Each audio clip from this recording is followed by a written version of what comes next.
29 days ago, on January 6th of 2021, insurrectionists attacked our Capitol, seeking to overturn the results of our nation's election. 29 days ago, the glass in and around this very chamber was shattered by gunshots, clubs, by individuals seeking to restrain and murder members of Congress duly elected to carry out the duties of their office. 29 days ago, Officer Sicknick, who just laid in honor yesterday in our nation's capital, was murdered on the steps just outside this hallowed floor. 2 Capitol police officers have lost their lives since, in addition to the 4 other people who died on the events of January 6th. 29 days ago, food service workers, staffers, children ran or hid for their lives from violence deliberately incited by the former President of the United States. Sadly, less than 29 days later, with little to no accountability for the bloodshed and trauma of the 6th, some are already demanding that we move on, or worse, attempting to minimize, discredit, or belittle the accounts of survivors. In doing so, they not only further harm those who were there that day and provide cover for those responsible, but they also send a tremendously damaging message to survivors of trauma all across this country, that the way to deal with trauma, violence, and targeting is to paper it over, minimize it, and move on. Sadly, this is all too often what we hear from survivors of trauma as the reason why they don't get care, that what they experienced wasn't bad enough or too bad to talk about, or that they are afraid of being invalidated, accused of exaggeration, or making a mountain out of a molehill. As a result, thousands, if not millions, deny themselves the care that they need and deserve to live better lives. 29 days ago, our nation's capital was attacked. That is the big story. And in that big story reside thousands of individual accounts, just as valid and important as the other. Tonight, for this special order, we will begin to hear and commit to the congressional record just some of those many stories. I thank my colleagues who have bravely come forward today to share their accounts. And with that, I yield to my friend, Mr. Welch from Vermont. I thank the gentlelady. It was an extraordinary day that started out quite beautiful for me. I live across the street, right next to the Supreme Court. And every day, almost without fail, there are demonstrators out on the Supreme Court. They're peaceful. Some of them I agree with, some of them I disagree with, but it's a beautiful sight to see people exercising their First Amendment right. That was a beautiful day, January 6th, and I had time. We weren't scheduled to be here in the House until about 1 p.m. So I did something that is a privilege and just a joy for those of us who serve here in the Capitol. I took a walk from the Supreme Court to the Capitol, down to the Washington Monument, to the Lincoln Memorial, and back. And of course, the Trump protesters at that point were there, as it was their right to be.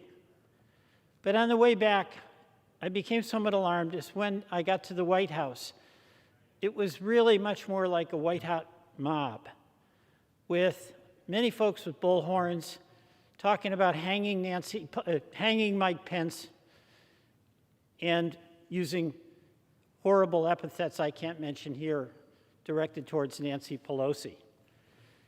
As I came back towards 4th Street, I came in sight of and was standing by 2 groups of people who were about 70 strong and were practicing marching in military formation.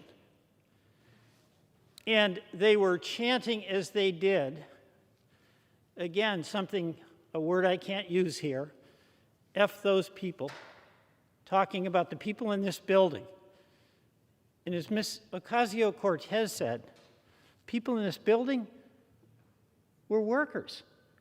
They were Capitol Police who were in this building because they had to do an hour-and-a-half commute to do this job to protect this building that belongs to the people of this country so they could then pay the bills for their family and make that hour-and-a-half commute back. It was the cafeteria workers. It was everyday, hard-working, wonderful Americans.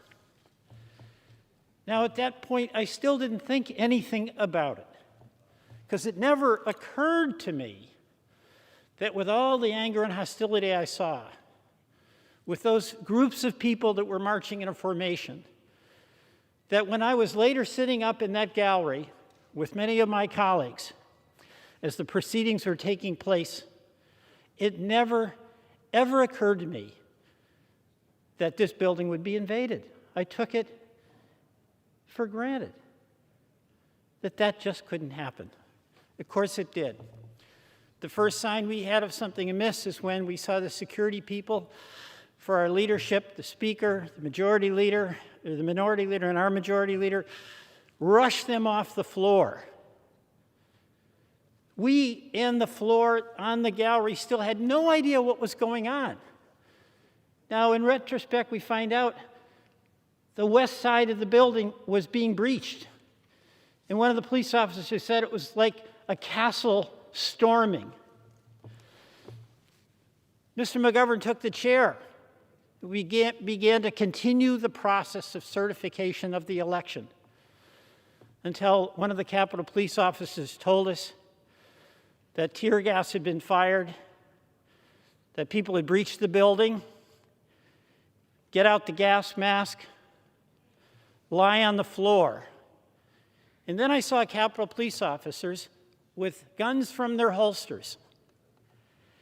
And I looked at these men and women, and I tried at that moment to imagine, what was it like for them that they actually had to have a weapon out? They had families. They had responsibility, and whatever fear they may have felt, their duty was to protect us. And they were going to do it, no matter what. And how small I felt at that moment, that because of someone who was doing their duty to protect me, I'm no more worthy than any other person who works in this building, but that's their job. They were threatened. And then, of course, we heard the shot when the mob was getting in to the door of the speaker's lobby. And then to get us out, they had to bring us all the way across this chamber to the far door. And we got stopped right over here where these two doors were being breached. And we heard the sound and saw the poles that were being pushed through. And you know the rest, we're going to hear more stories. But I want to say that in listening to my colleagues and experiencing it myself where I had some fear, but then we were okay, the two things that just stay with me are that the tradition we've had in this country that's so commonplace that we do it every 4 years, a peaceful transfer of power, and how extraordinary it is that we do that every 4 years, was shattered. And the second thing is that we saw something that allowed Jim Crow to thrive for over 100 years after the Civil War, and that was the use of violence as a political tactic. And we now have a Capitol ringed by these 7-foot fences with concertina wire. So the trauma that we're feeling, working in the sense of isolation, is the trauma to our democracy. Our goal, our responsibility, is to restore that and not be defeated. I yield back. Thank you, Mr. Welch. I now yield to my friend from New York, Mr. Adriano Espaillat.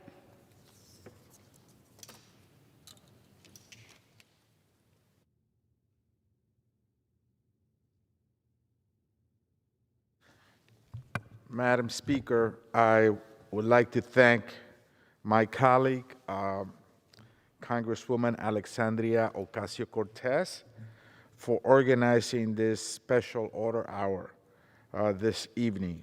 As the events of January 6th are still burning in the memories of all of us, as well as millions and millions of Americans across the nation.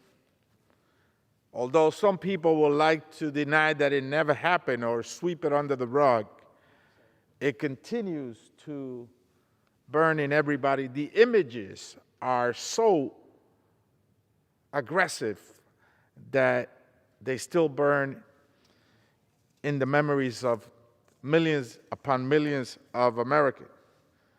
I started that day as I start every day. I came to my office at 8:30 in the morning. I couldn't get through Independence Avenue because it was shut down, so I came through the back of my office building. And I noticed that I was walking on the sidewalk with some of the protesters, unimpeded. I felt as though security was very lax. No one stopped them.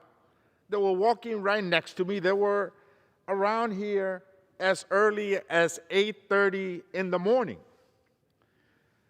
I went to my office, and as I proceeded at one point to leave my office to come down to the floor, I was informed that the Capitol had been breached. So we stayed in our office, and 2 police officers came to the office trying to escort us out and trying to take me to a site, a room in another office building where other members were to protect us. I decided to stay in my office with my team, and we locked ourselves in there. I could see from my window some of the protests. You see, this assault against the Capitol was not just concentrated on the Capitol steps. It was everywhere, really.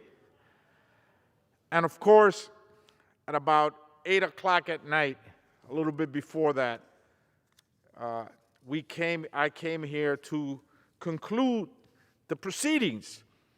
I felt it was very important that we completed our work for the night and not be intimidated by that mob. Democracy could never be intimidated. And so I came here very early. I walked around as agents went around the Capitol and this floor securing evidence. And the scene was pretty horrifying, of furniture stuck up against the walls and blood stains right outside where someone was shot, was being mopped. And so this is a traumatic experience for all of us on both sides of the aisle and for our nation. It cannot be swept under the rug. We must get to the bottom of this. We must find out if there was members of this body who aided and abetted that angry mob, who instructed them of the whereabouts of Speaker Pelosi. You see, that mob came here saying they wanted to assassinate her, and they wanted to hang the vice president. So if anybody in this body assisted someone that clearly had an intent to attempt to murder someone, they're an accessory to that crime. And we must look at that evidence. Ultimately, we need to have the truth. And if we want unity in this body, we need the truth. If we want unity in America, we need the truth. That is what will unite us. We must have a deep dive, a deep investigation into what occurred. Did any of our colleagues text, email, or tweet the whereabouts of Speaker Pelosi? Did anybody tweet or share information about the labyrinth of tunnels and hallways in this Capitol building. They seem to know their way around. So the truth is important for the unity of our nation. This is a beautiful building and a temple of democracy. But Congress is not this building. It is each and every one of us, and by extension, the people that we represent. So an attack against us was an attack against our constituents. We are their voices here. And we must take a good look at what occurred. We must not sweep this under the rug. We must continue to ascertain and get all the facts and evidence to determine who played a pivotal role in perpetrating this crime. Only then we will have unity. Only then, through truth, we will have peace. Thank you, Madam Speaker. I yield back my time. Thank you. I now yield to my colleague from Texas, Representative Sheila Jackson Lee.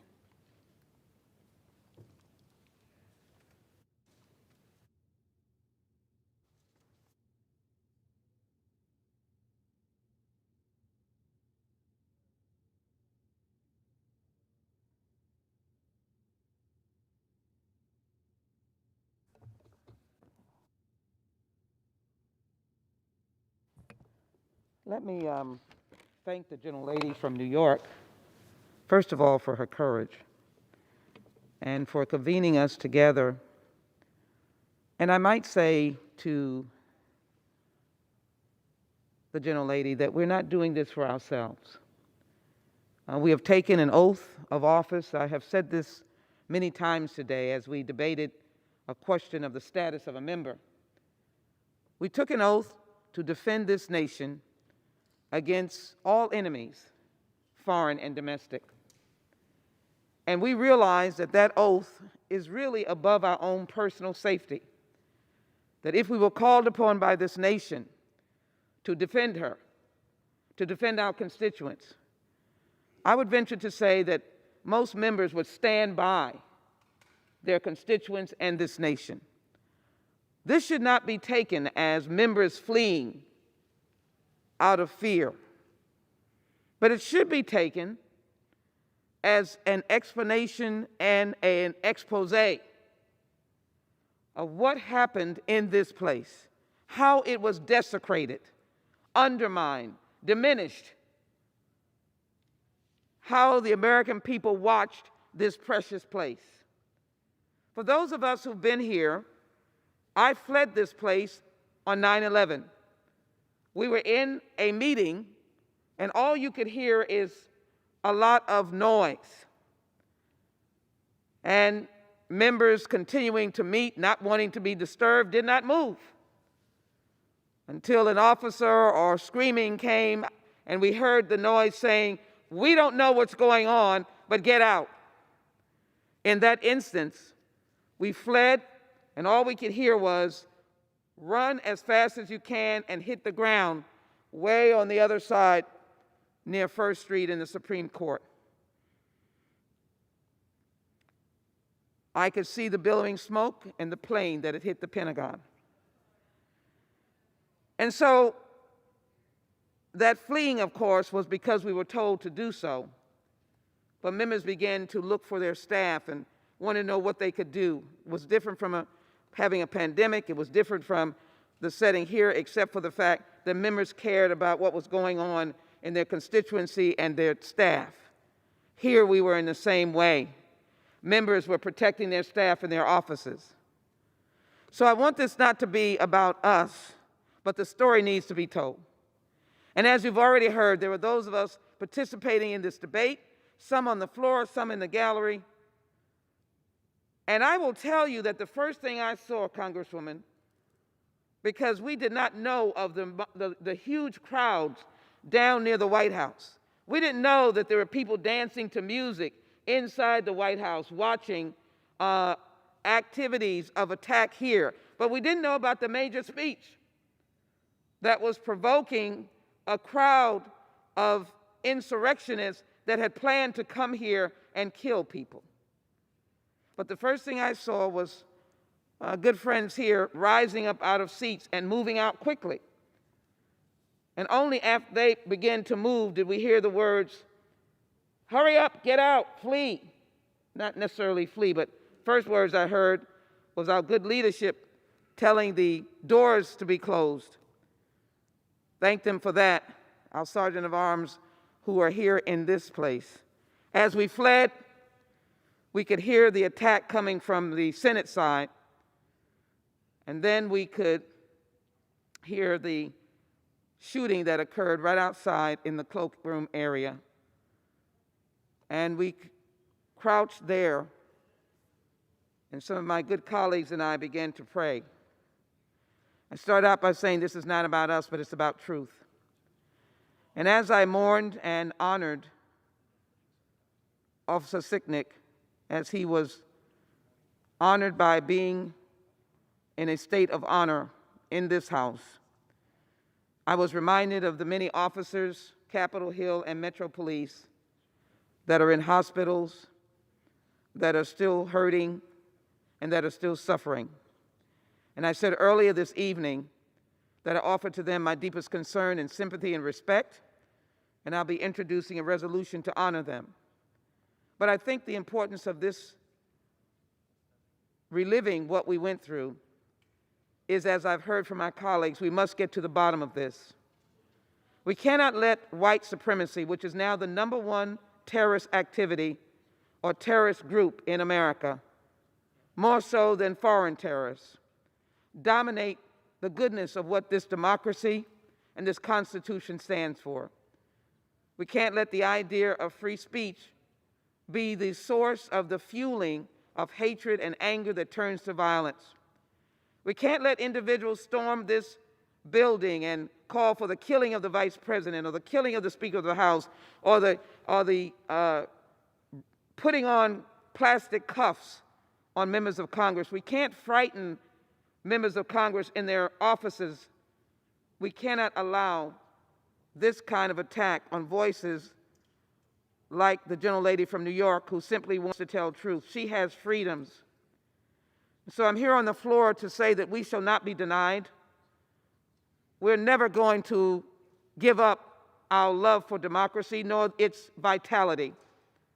Nor are we going to let this country be dominated by the insurrectionists who came to this place to do nothing but act in a bloodthirsty manner. We're not afraid of you. And yes, on behalf of all of those officers that the video showed us that were beaten by American flags, beaten with signs of Nazism, we're going to get to the bottom of this for you. We're going to find out what happened. We're going to find out why the information came from the FBI to the city of Washington, D.C. and their police, and it was evidence that it was given to the brass here, but that there was no response in terms of the kind of equipment or the numbers of officers that were there, or why wasn't permission given to the mayor of the city of Washington to call up the National Guard? Why did this president deny access to the National Guard to protect not us, but this place of democracy? So I am grateful for this opportunity. We have work to do, but I think the greatest statement that we can make tonight, that we're in the light of day on this floor, as I said before, not for us, but to be able to stand in the shoes of all of those sheroes and heroes who fought in different ways, whether it was in the peace movement, whether it was in the civil rights movement, Black Power movement, whether it was Cesar Chavez fighting for farm workers, people who fought to make a difference for goodness.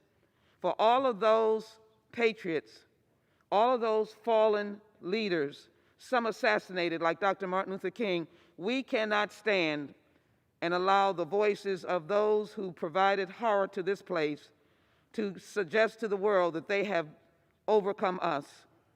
I close by simply saying to the world that we had a day, January 6th, an attack on this place.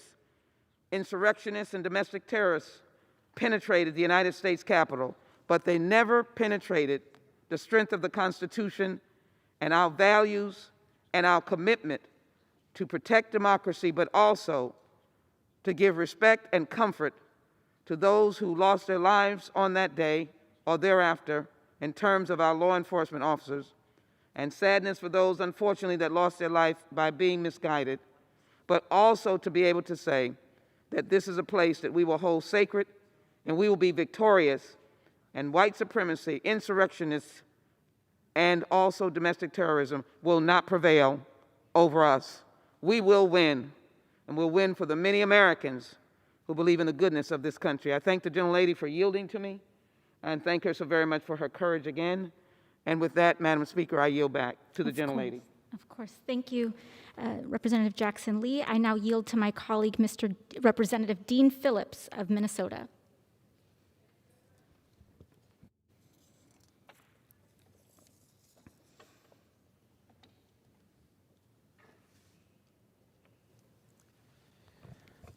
I want to thank you, my friend, the gentlelady from New York, for organizing tonight and for inspiring rising generations of Americans, including my own daughters, to dream bigger and to do better. I want to thank you.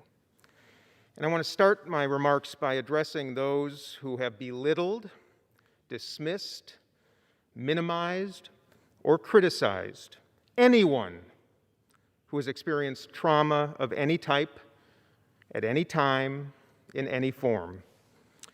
To you, I say I take pity on you, and I say shame on you. I was in this very room on January 6th when the insurrection began. I was one of 20 colleagues up in the gallery, just over my shoulder, who had to take cover behind our seats on the floor and struggled to activate our gas masks. The whizzing sounds, the collective whizzing sounds in this room, of which none of us will ever forget. We know the sound of the breaking glass, of the screams, and of the furniture being moved in front of the doors. We know the feeling of being trapped in this room and believing that being taken hostage may be the best case scenario. We know what it feels like searching for something, anything, with which to defend ourselves, and realizing a pencil is about all we had. And we know what it feels like thinking that it's a real possibility that we would not see our families and loved ones again. We won't forget. We won't forget. But I'm not here this evening to seek sympathy or just to tell my story, rather to make a public apology for recognizing that we were sitting ducks in this room as the chamber was about to be breached. I screamed to my colleagues to follow me across the aisle to the Republican side of the chamber so that we could blend in, For I felt that the insurrectionists who were trying to break down the doors right here would spare us if they simply mistook us for Republicans. But within moments, I recognized that blending in was not an option available to my colleagues of color. So I'm here tonight to say to my brothers and sisters in Congress and all around our country, I'm sorry. I'm sorry. For I had never really understood, what privilege really means. It took a violent mob of insurrectionists and a lightning bolt moment in this very room. But now I know. Believe me, I really know. But I want to close with an invitation, a hopeful invitation at that, to everybody watching or listening. Whether you experienced January 6th right here in this room, whether you were barricaded in an office across the street, or whether, like most Americans, you experienced it through a television screen. Please do not allow that day to change you for the worse.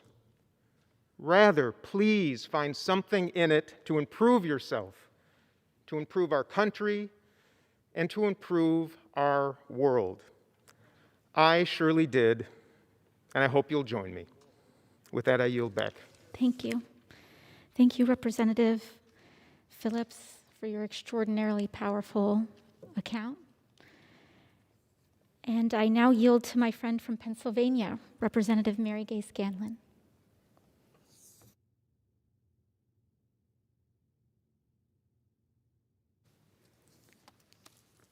I want to thank the gentlewoman from New York for arranging this really important special order hour. You know, every day we are so grateful for the hard work and support of our congressional staff. Many of them are young enough to be my children, but they serve Congress and our country with brilliance and honor every single day. So this evening, I want to read a letter signed by nearly 400 congressional staffers to their senators, because they don't often have a voice on this floor, but their words are so raw and so heart-wrenching. Here's their letter entitled An Open Letter to Members of the U.S. Senate.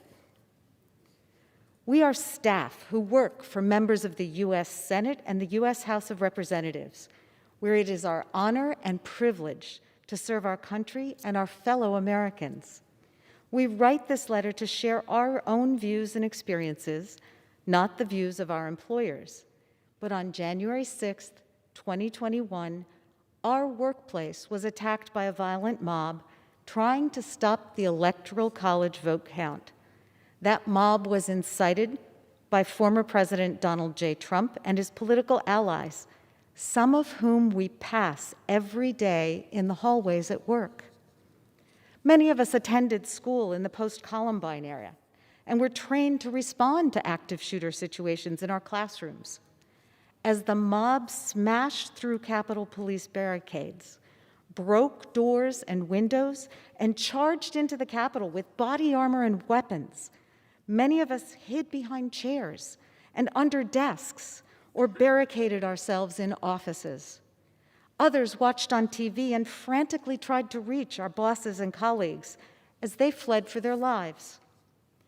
On January 6th, the former president broke America's 230-year legacy of the peaceful transition of power when he incited a mob to disrupt the counting of Electoral College votes.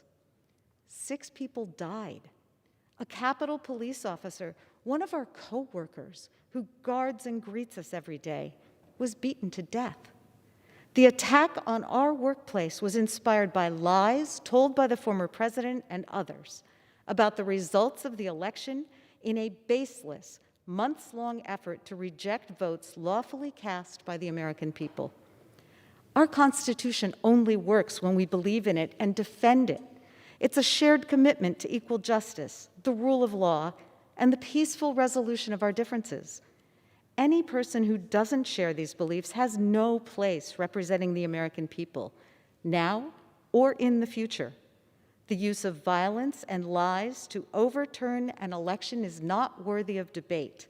Either you stand with the Republic or against it. As congressional employees, we don't have a vote on whether to convict Donald J. Trump for his role in inciting the violent attack at the Capitol, but our senators do. And for our sake and the sake of our country, we ask that they vote to convict the former president and bar him from ever holding office again. And it's signed by nearly 400 congressional staff. Madam Speaker, I seek unanimous consent to enter their letter and their signatures into the congressional record. Without objection, so ordered. Thank you, and with that, I yield back. Thank you, Representative Scanlon. I now yield to my colleague from California, Representative Mark Takano. Thank you, Congresswoman Ocasio Cortez, for leading this special order hour, and thank you for the bravery you've exhibited by sharing your story. Thank you so much.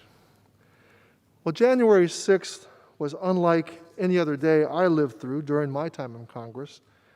I awoke with Georgia on my mind, with hope in my heart, after the runoff victories delivered us a Senate Democratic majority. And that morning, it felt like we were turning the page on a dark chapter and entering a chapter of reckoning, progress, and ultimately unity. To finally turn that page, Congress needed to count the Electoral College votes and certify the historic election of President Biden and Vice President Harris.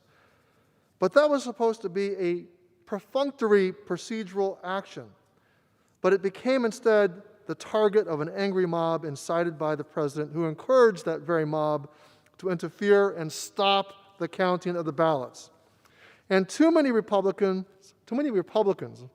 Republican colleagues empowered the lies that Trump told instead of standing up for the truth and for our democracy.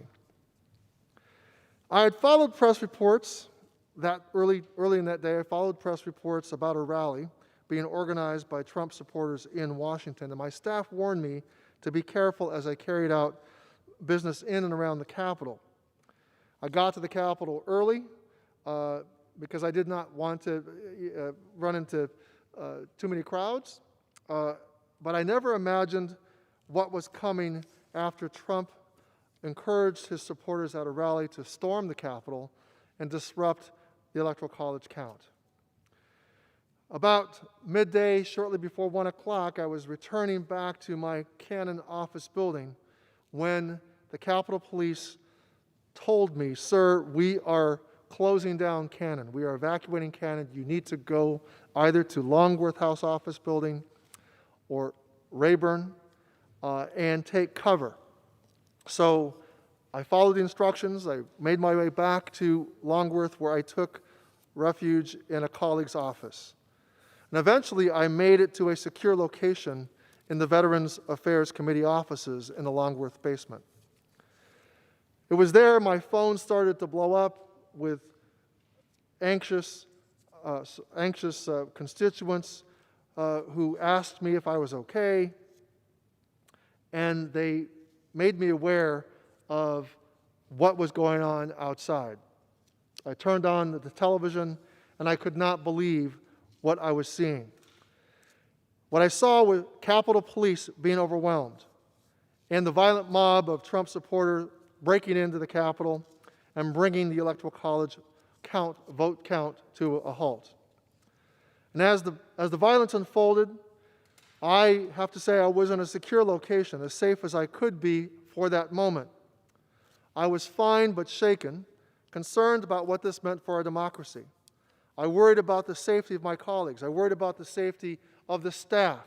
I wondered when the National Guard would arrive, when reinforcements would arrive, because it was extraordinarily distressing to see our Capitol Police so greatly outnumbered by the crowd.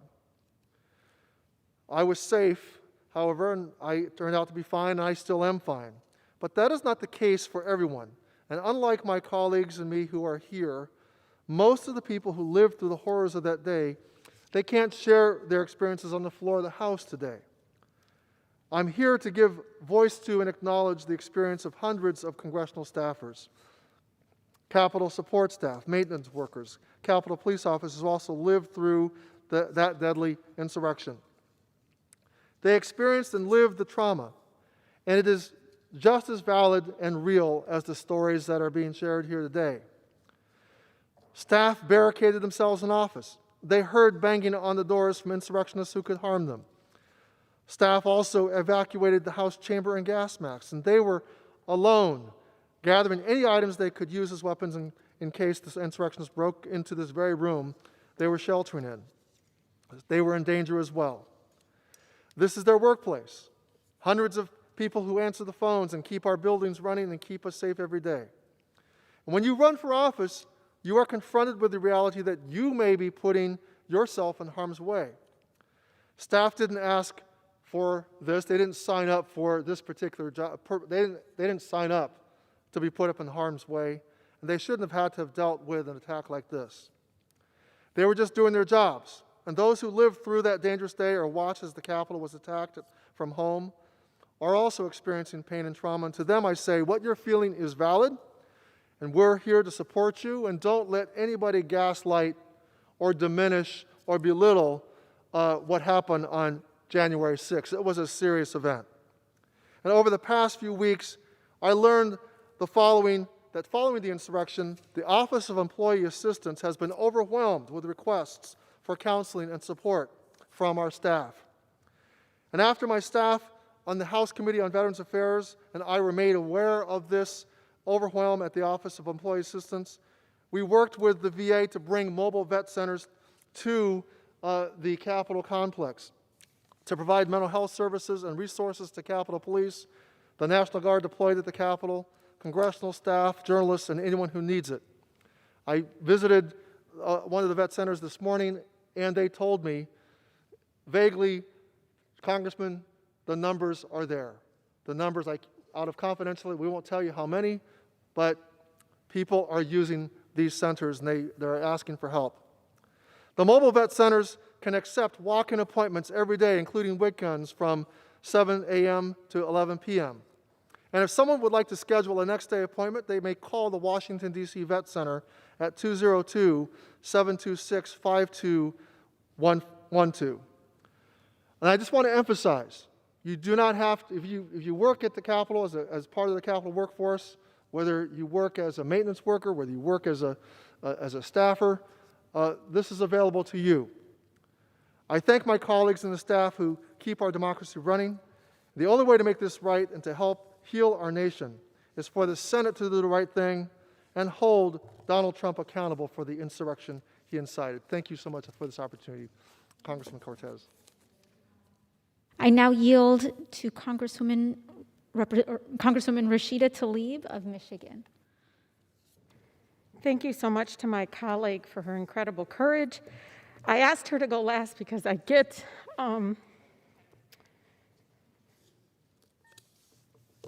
because this is so personal.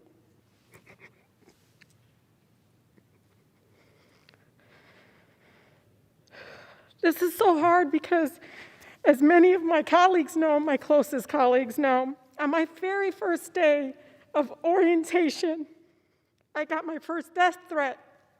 It was a serious one. They took me aside. The FBI had to go to the gentleman's home. I didn't even get sworn in yet, and someone wanted me dead for just existing. More came later, uglier, more violent. One celebrating and writing the New Zealand massacre and hoping that more would come. Another mentioning my dear son, Adam. Mentioning him by name. Each one paralyzed me each time. So what happened on January 6th, all I could do was thank Allah that I wasn't here. I felt overwhelming relief, and I feel bad for Alexandria, so many of my colleagues that were here. But as I saw it, I thought to myself, thank God I am not there. I saw the images that they didn't get to see until later. My team and I decided at that point we'd keep the death threats away. We'd try to report them, document them, to keep them away from me, because it just paralyzed me, and all I wanted to do was come here and serve the people that raised me, the people that told my mother, who only had 8th grade education, that she deserves human dignity, people that believed in me. And so it's hard. It's hard when my 7 brothers and 6 sisters beg me to get protection, many urging me to get a gun for the first time. And I have to tell you, the trauma from just being here, existing as a Muslimah, is so hard. But imagine my team, which I lovingly just adore. They are diverse. I have LGBTQ staff. I have a beautiful Muslimah that wears her hijab proudly in the halls. I have Black women that are so proud to be here to serve their country. And I worry every day for their lives because of this rhetoric. I never thought that they would feel unsafe here. And so I asked my colleagues to please try not to dehumanize what's happening. This is real. And you know, many of our residents, from the shootings in Charlottesville to the massacre at the synagogue, all of it is led by hate rhetoric like this. And so I urge my colleagues to please take what happened on January 6th seriously. It will lead to more death, and we can do better. We must do better. Thank you.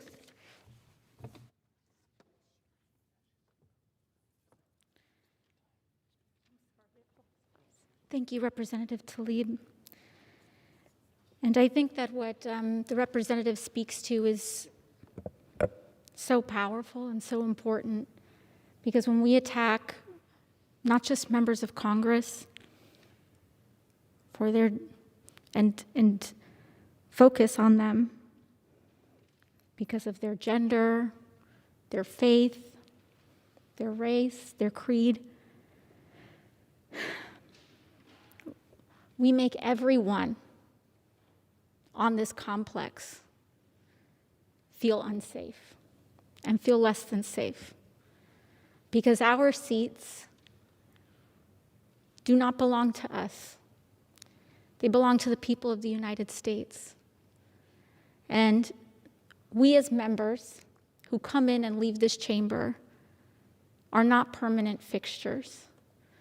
But there are so many others in this country who see themselves in the 435 members of this body. And to see individual members targeted, demeaned, singled out by virtue of how they were born is to single out and demean so many people in this country who see themselves on this floor.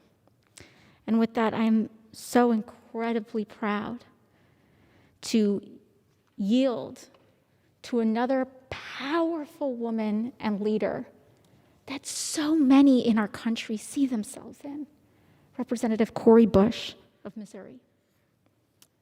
Thank you.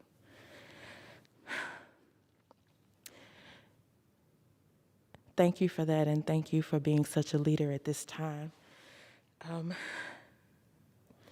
Madam Speaker, St. Louis and I rise to reflect on how our office experienced the white supremacist attack on our nation's capital on January the 6th.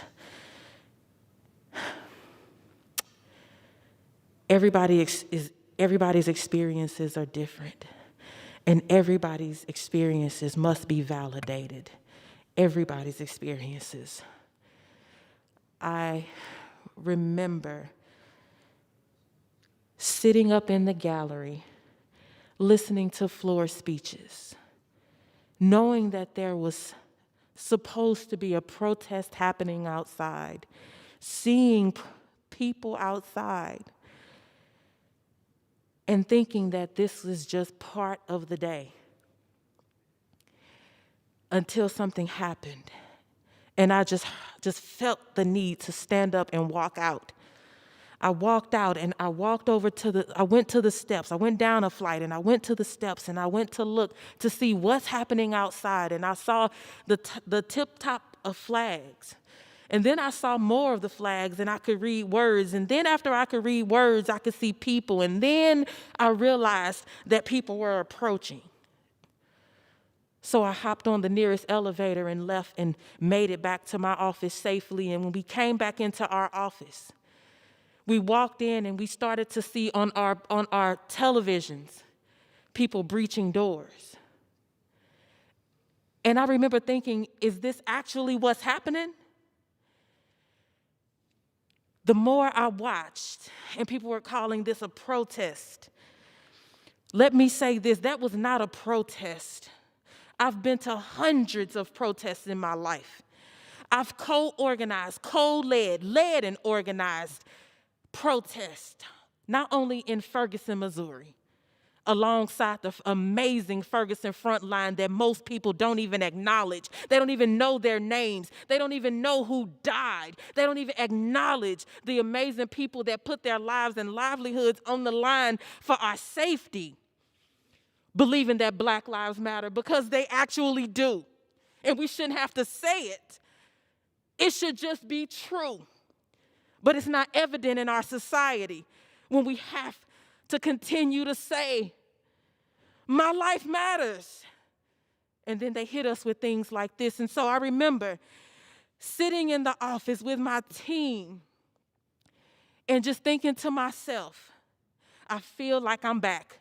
At this very minute, I feel like I'm back. I feel like this was one of the days out there on the streets when the white supremacists would show up and start shooting at us.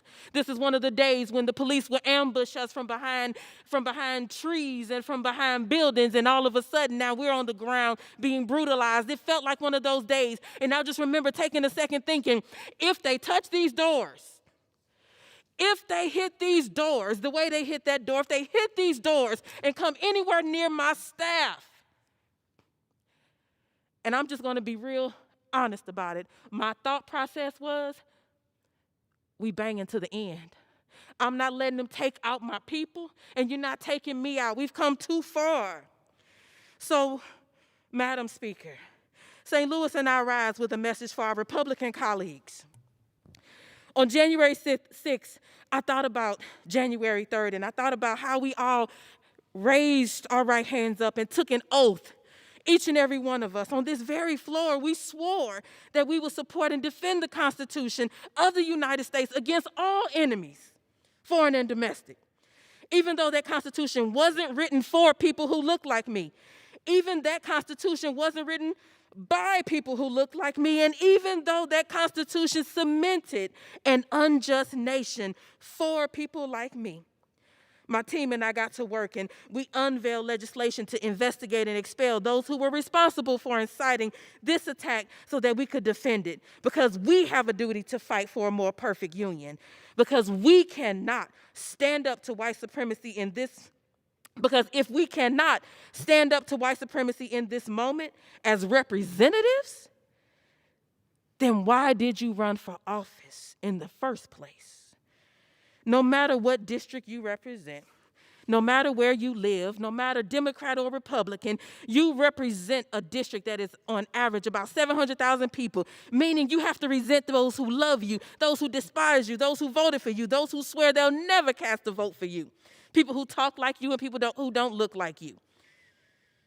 Building better communities, building better lives, building a better society. It's not a Democratic or Republican issue. We can't build a better society if members are too scared to stand up and act to reject the white supremacist attack that happened right before our eyes. How can we trust that you will address the suffering that white supremacy causes on a day-to-day basis in the shadows if you can't even address the white supremacy that happens right in front of you in your house? Does your silence speak to your agreement? Is the question. In St. Louis, the COVID-19 pandemic is disproportionately hospitalizing and killing Black and brown people. Well, I've lived that. We have people dying from gun violence, a crisis that stems from decades of economic disinvestment and disruption from an over-reliance on policing that this very chamber has continually voted to endorse. I've cried those tears. You don't know what that's like. So I ask you today, take a moment to think about what it's like to live what we live through. If you cannot do what's right in the face of blatant, heinous, vile, white supremacist attack like the one we just saw, how will you do right by the Black and brown people you represent who just want to know that our children will have safety, that our children will have life, and that they will have shelter, because you represent us too? So on January 3rd, we stood together to swear our oath to office to the Constitution. We swore to defend it against all enemies, foreign and domestic. Well, it was attacked by a domestic enemy called white supremacy, and we must stand together now, today, to uphold that oath and hold every single person who helped incite it accountable. Thank you, and I yield back. So, Bush, and your comments today and how you carry yourself in this chamber every day are just a powerful demonstration of why so many people are inspired by your example. Thank you. Madam Speaker, how much time is remaining? The gentlewoman has 4.5 minutes remaining. Thank you so much. Lastly, I'd like to close speaking to the individuals, some of the individuals that have already been mentioned, and some of the folks that have already been mentioned in prior remarks. Our staff, our Capitol Police, our House clerks, we thank you. We know how many of you were put in the line of danger because of the job that you have. We know and felt how many staffers were willing to put themselves on the line in order to protect the members that they serve alongside. And that is a weight that no one should have to carry. And so we thank you to our House clerks. We thank you to every single staff member of the United States Congress. We thank you to our food service workers. We thank you to our custodial workers, sweeping up the glass on the floor shattered by white supremacists, cleaning up after their mess. There is not enough ways to say thank you. We thank you. To our Capitol Police, who are willing to defend us, we thank you. And again, to our staffers, we thank you. I would be remiss if I did not specifically thank my staffer right here to my left, Gerardo Bonilla Chavez, who was with me on the day of the attack and who did everything he could to protect me. I want his community to know that he is a hero. I want his parents and his family to know that he's a hero. Our staff already know that he's a hero. And I believe he's a hero too. And I know it's not just him, he'll be the first one to say that. But to every one of our House clerks, we thank you. To our Capitol Police, we thank you. To our food service workers, our custodial workers, every person here that was standing to fight for our democracy, we thank you. And with that, Madam Speaker, I yield my time. The gentlewoman yields.